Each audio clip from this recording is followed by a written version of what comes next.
What's up today, guys? Anthony here with our nuts and bolts feature here with Empire Music. Today we're going to talk about fretboard woods and how they affect playability and sound. We're going to focus more on sound, obviously, because that's a lot. We get that question here in the shop a lot.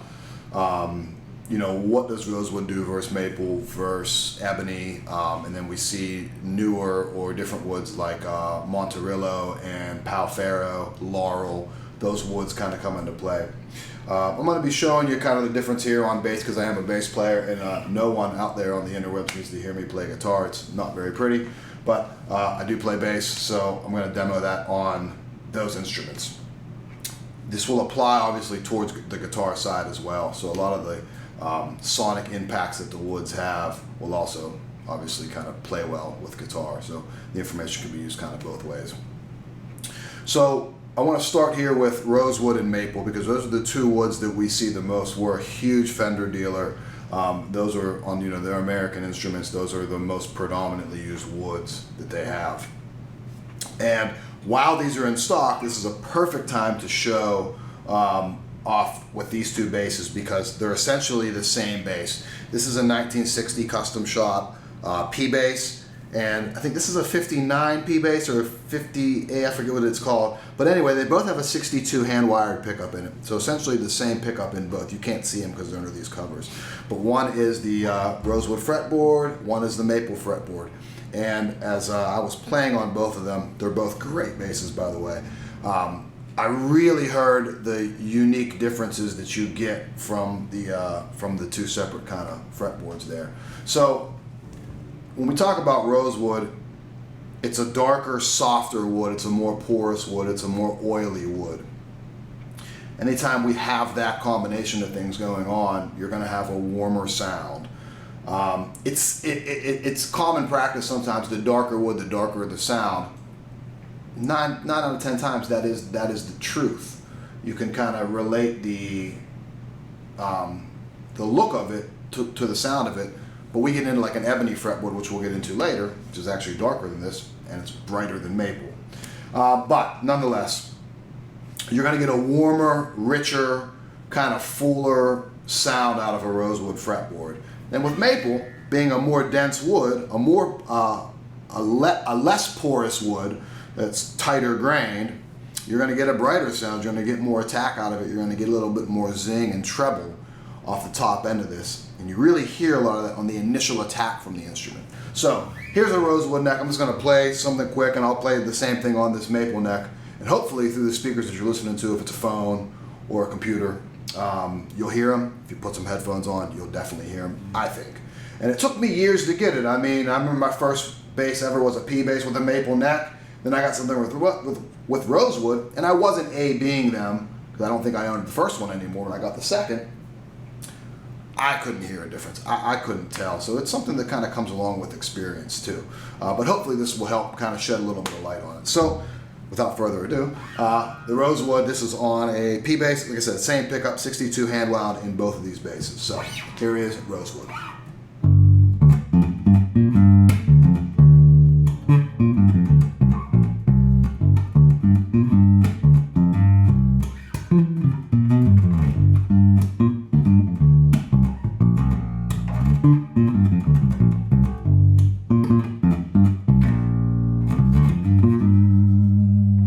Super round, super rich, not quite the amount of overtones that you catch out of the stronger or the denser wood in maple. And just to kind of play some longer notes with this.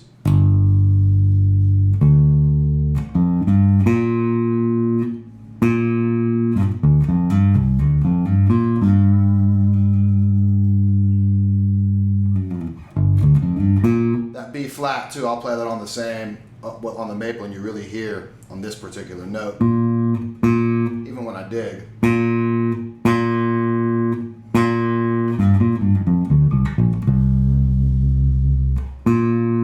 So keep that B flat in mind, because when I play it on here, it'll be a lot brighter.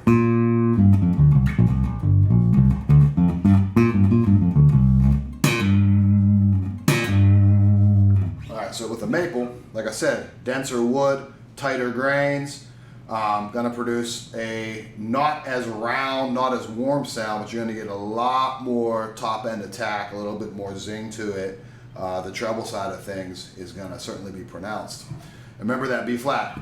You hear it right away on that note. And all of them for that matter. So same exact thing.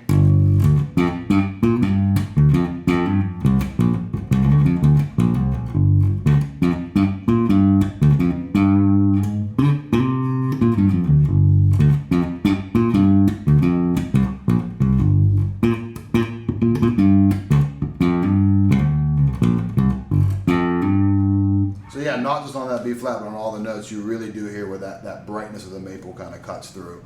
The recurring theme with all of my videos that I do, there's no right or wrong here. It's a matter of personal preference.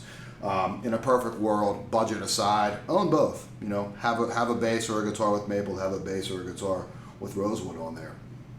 They both have their unique voices and can certainly be used in many, many musical situations. I enjoy playing them both. In fact, I've been debating between these two basses, which one I like more now for quite some time. As anyone in the store will tell you,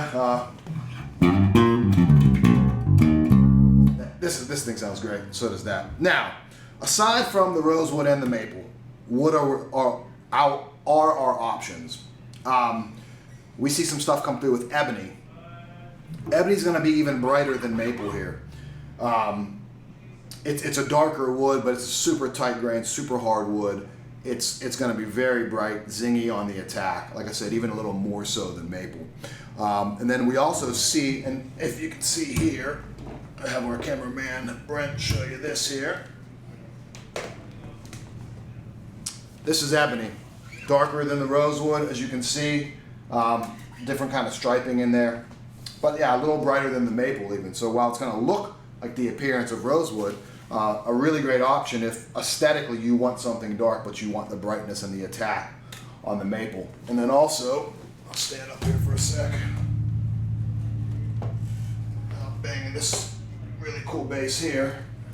This is a Serric bass, and this has Monterillo on it, or Monterillo. I really don't know how you say that, but Monterillo. Really nice striping on it.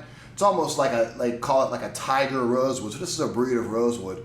It's going to give you the same characteristics that this is going to give you. The warmer, kind of rounder attack on it.